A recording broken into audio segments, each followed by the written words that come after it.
Bonjour, bienvenue sur la chaîne Windows Tech. Bienvenue dans ce nouveau tutoriel.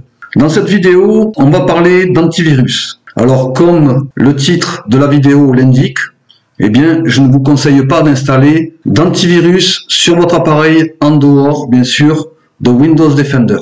Donc, dans cette vidéo, je vais vous montrer toutes les raisons pour lesquelles il ne faut pas installer de logiciel antivirus. Alors que ce soit Bitdefender, que ce soit AVG, que ce soit McAfee, tout ce que vous voyez sur l'écran, Avast, un exemple. Donc, tous ces logiciels antivirus sont néfastes pour vos appareils. Donc, dans cette vidéo, je vais vous expliquer les raisons pour lesquelles, eh bien, il ne faut pas les installer et ce que provoquent les logiciels antivirus sur votre appareil. Il va y avoir 9 raisons pour lesquelles il ne faut pas installer d'antivirus sur votre appareil. Donc, c'est parti, on passe au sujet de la vidéo.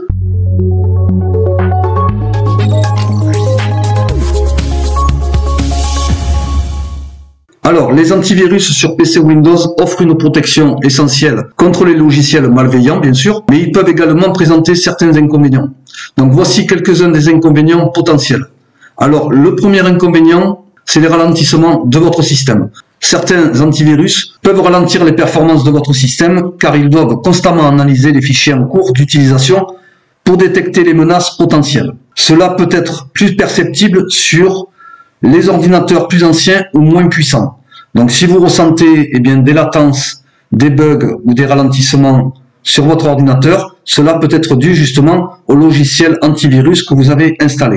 Ensuite, la deuxième raison, les antivirus provoquent des faux positifs, c'est-à-dire les antivirus peuvent parfois identifier à tort des fichiers légitimes comme étant des menaces. Ça veut dire des fichiers qui sont bons pour votre appareil, qui ne sont pas des menaces, mais votre antivirus, lui, il dit que c'est des menaces. Donc, ce qui peut entraîner des désagréments pour l'utilisateur, et cela peut entraîner la suppression ou la mise en quarantaine des fichiers qui sont sûrs. Ensuite, la troisième raison, c'est la complexité et l'interface utilisateur. Donc, certains antivirus ont des interfaces utilisateurs complexes qui peuvent être difficiles à naviguer pour les utilisateurs moins expérimentés. Cela peut rendre la gestion et la configuration de l'antivirus plus compliquées. C'est-à-dire qu'en fait, lorsque vous installez un antivirus sur votre appareil, donc, il est pré-paramétré. Mais seulement, il n'est pas paramétré comme il se doit. En fait, pour avoir un bon antivirus, déjà, il faut le payer. Comme vous le savez, le gratuit n'est pas forcément le meilleur. Il faut payer et en plus de ça, pour avoir un bon antivirus, il faut bien le paramétrer. Voilà. Donc il ne suffit pas d'installer l'antivirus et de le laisser tourner. Ça ne suffira pas. Ensuite, la quatrième raison, c'est le coût. Lorsque vous installez un logiciel et que vous le payez, eh bien les antivirus de haute qualité peuvent souvent nécessiter un abonnement payant, c'est-à-dire ce qui peut représenter un coût supplémentaire à votre budget et n'est pas forcément non plus efficace lorsque vous payez un antivirus. Ensuite, la cinquième raison, la dépendance aux mises à jour. C'est-à-dire que pour rester efficace, un antivirus doit être régulièrement mis à jour avec les dernières définitions de virus et les correctifs de sécurité. Si les mises à jour ne sont pas effectuées régulièrement, l'efficacité de l'antivirus peut être compromise. Le sixième inconvénient, c'est la possibilité de compromis de la vie privée. Alors, certains antivirus collectent des données sur les habitudes de navigation et l'utilisation de l'utilisateur pour améliorer le fonctionnement. Cela peut soulever des préoccupations en matière de confidentialité pour certains utilisateurs. La septième raison, les interférences avec d'autres logiciels. C'est ce que je vous disais en début de vidéo. Donc, dans certains cas, les antivirus peuvent entraîner des conflits avec d'autres logiciels installés sur votre système, ce qui peut entraîner des problèmes de compatibilité ou de fonctionnement. Ensuite, la huitième raison, l'avant-dernière raison, les antivirus occupent et prennent considérablement de la place sur votre disque dur. Si vous rajoutez un logiciel, logiquement il prend de la place sur votre ordinateur et peut créer des latences justement si vous n'avez plus assez de place ensuite sur votre disque. Et enfin, la neuvième raison pour laquelle il ne faut pas installer des antivirus, c'est que les antivirus que vous installez sur votre ordinateur provoquent des pertes de connexion. Ça, c'est une certitude. Les antivirus sont constamment en train de tourner sur votre appareil et interfèrent sur le réseau, sur votre connexion Wi-Fi. Donc ça, c'est certain. Donc ensuite, vous avez aussi le Bluetooth. il se peut que vous n'ayez plus accès au Bluetooth. Les antivirus provoquent des problèmes d'installation, de mise à jour de votre système d'exploitation et provoquent ensuite des écrans noirs et des écrans bleus. Tout ça fait des diminutions de performance de votre PC. Voilà ce que je pouvais dire justement sur les problèmes d'installation, les problèmes des logiciels antivirus. Alors moi, ça fait plus de 10 ans que je n'utilise plus d'antivirus. Je n'ai jamais eu de problème. Alors bien sûr, je n'ai pas eu de problème parce que je ne vais pas cliquer sur des liens suspicieux, dangereux. Voilà. Donc ça, c'est aussi à savoir comment vous utilisez votre ordinateur. Mais c'est pas forcément parce que vous allez utiliser un logiciel antivirus que vous pouvez vous permettre de cliquer sur n'importe quel lien. Parce que les antivirus ne sont pas infaillibles. Donc, dans cette vidéo, je vais vous proposer des alternatives. Alors déjà, la première chose, c'est de désinstaller votre antivirus. Ça, c'est la première chose à faire. Alors, pour désinstaller votre antivirus, eh bien, ce que je vous conseille, c'est d'aller sur Revo Uninstaller. Vous écrivez Revo Uninstaller, et lorsque vous arrivez sur la page de Revo Uninstaller, eh bien, vous choisissez le téléchargement gratuit qui est largement suffisant pour désinstaller un fichier ou bien pour désinstaller une application ou un logiciel. Alors, une fois que vous l'avez installé, il se présente comme ceci. Donc, une fois que vous l'avez ouvert, vous recherchez justement l'antivirus que vous avez installé sur votre appareil et qui provoque des problèmes. Et là, vous cliquez dessus. Alors, je vais prendre l'exemple de ce logiciel, mais je n'ai pas d'antivirus sur le mien. Donc, je peux prendre que cet exemple-là. Donc, c'est la même chose. Vous cliquez dessus, du moins, vous le mettez en surbrillance. Et là, vous allez sur désinstaller ici. Donc, on va prendre l'exemple. Donc, ici, je décoche. Donc, si vous voulez créer un point de restauration système, avant désinstallation, vous pouvez le cocher. Donc, moi, je le fais jamais parce que lorsque je désinstalle une application ou un logiciel, eh bien, je suis certain de ne pas vouloir le récupérer. Donc, ensuite, vous faites continuer. Ici, on vous propose de désinstaller. Donc, je fais Next. Je fais Finish. OK. Donc, ici, ensuite, on va faire un scan. On va scanner. Pourquoi? Parce que, eh bien, Revo Uninstaller permet de supprimer tous les petits fichiers restants. Parce que si vous passez par la désinstallation de Windows pour désinstaller un logiciel, eh bien, il se peut que des petits fichiers restent, c'est-à-dire qu'on appelle des résidus, restent sur votre appareil et peuvent interférer avec votre système.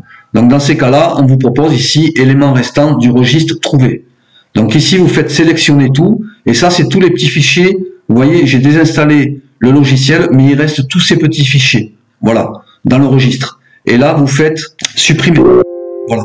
Donc, faites oui. Voilà. Et donc là, maintenant, eh bien, tous les petits fichiers sont effacés. Vous êtes sûr qu'il ne reste plus rien, aucune trace du logiciel antivirus que vous avez installé.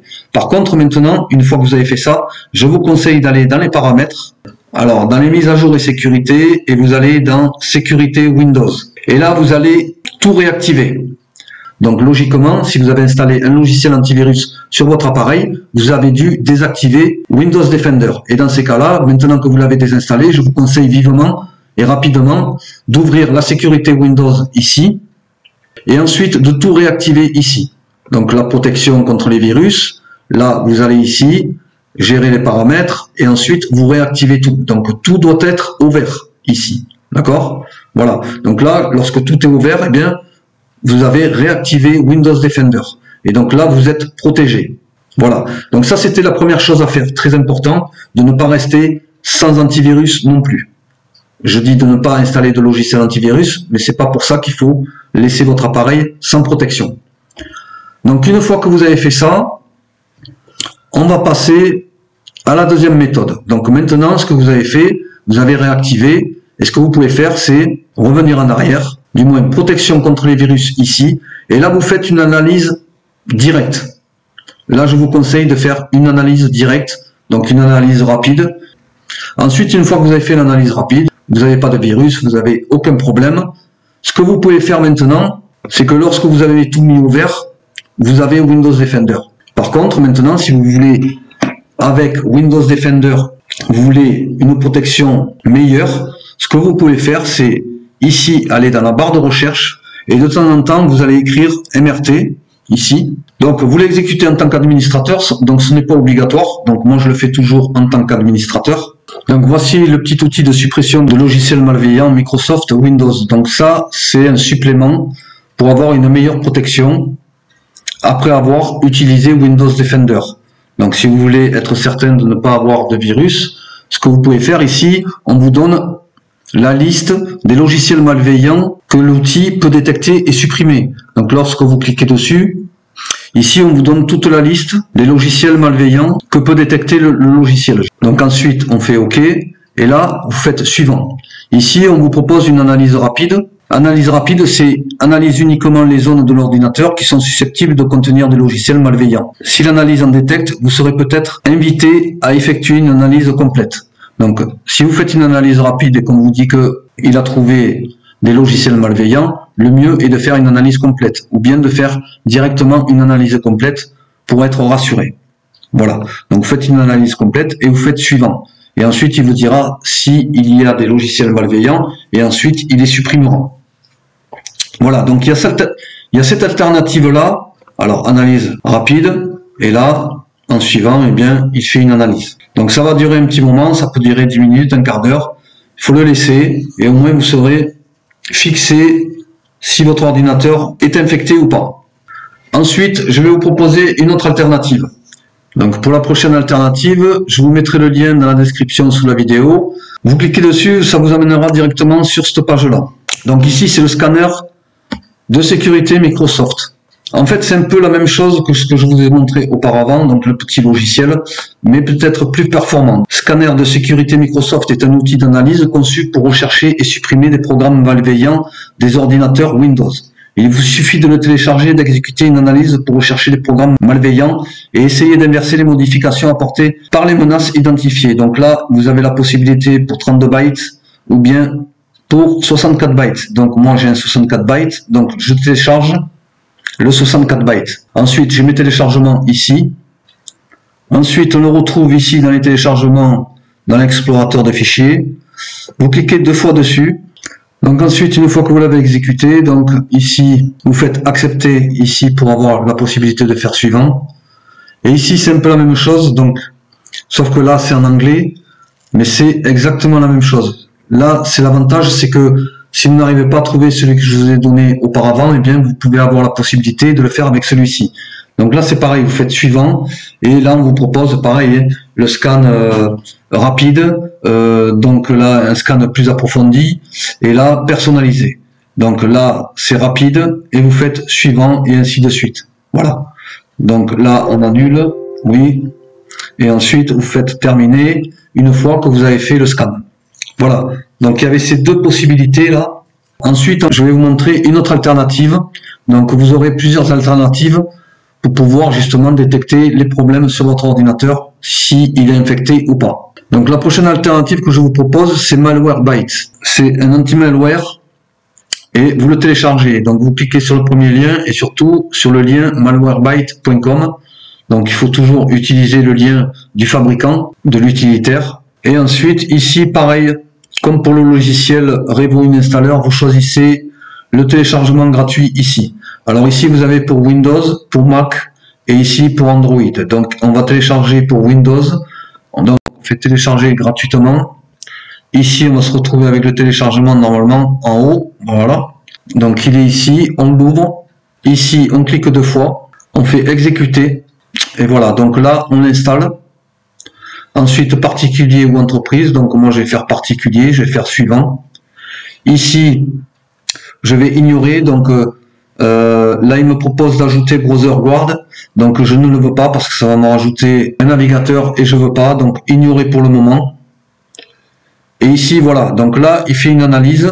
Installation en cours. Donc là, il installe le logiciel. Ici. Donc, lorsqu'on clique sur analyse, eh bien, automatiquement, il va faire une recherche de logiciels malveillants. Voilà, donc là il fait une recherche de mise à jour, là il analyse de la mémoire. Ensuite il va faire une analyse des éléments de démarrage et analyse du système de fichiers. Donc là aussi ça va mettre un certain temps. Donc, et ensuite ici vous avez les résultats des détections, s'il y a virus ou pas, s'il y a une menace sur votre appareil. Donc là, on attend la fin de l'analyse du système de fichiers. Donc là, l'analyse des menaces en cours va se terminer.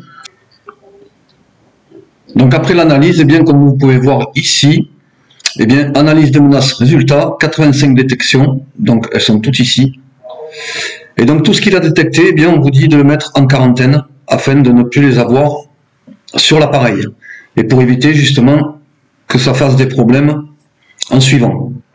Donc eh bien ici, il faut les mettre en quarantaine. Si vous ne les mettez pas en quarantaine, eh bien ça va rester sur votre ordinateur et les problèmes que vous rencontriez avant, eh bien vont continuer. Voilà. Donc on met en quarantaine. Une fois qu'on a tout supprimé, donc une fois qu'on a demandé à mettre en quarantaine, il nous dit que tous les éléments sélectionnés ont été supprimés, un fichier journal a été enregistré dans le dossier des journaux. Donc vous devez redémarrer votre ordinateur pour terminer le processus de suppression. Voulez-vous redémarrer maintenant? Donc là vous faites oui et vous redémarrez. Donc l'ordinateur va redémarrer et ensuite eh bien tout sera supprimé. Donc voilà, c'est la fin de cette vidéo. Je vous ai dit dans cette vidéo tous les inconvénients qu'il y a lorsque vous installez un logiciel antivirus et ensuite les alternatives à effectuer à la place d'un antivirus qui prend tout le contrôle de votre appareil et qui vous font bugger l'appareil, c'est-à-dire qui vous enlève l'accessibilité au Bluetooth, qui vous provoque des écrans bleus, des écrans noirs, ensuite des problèmes d'internet et de performance sur votre ordinateur. Donc je vous dis à très bientôt pour une nouvelle vidéo. N'oubliez pas de liker, partager, commenter. Je vous dis à très bientôt. Au revoir.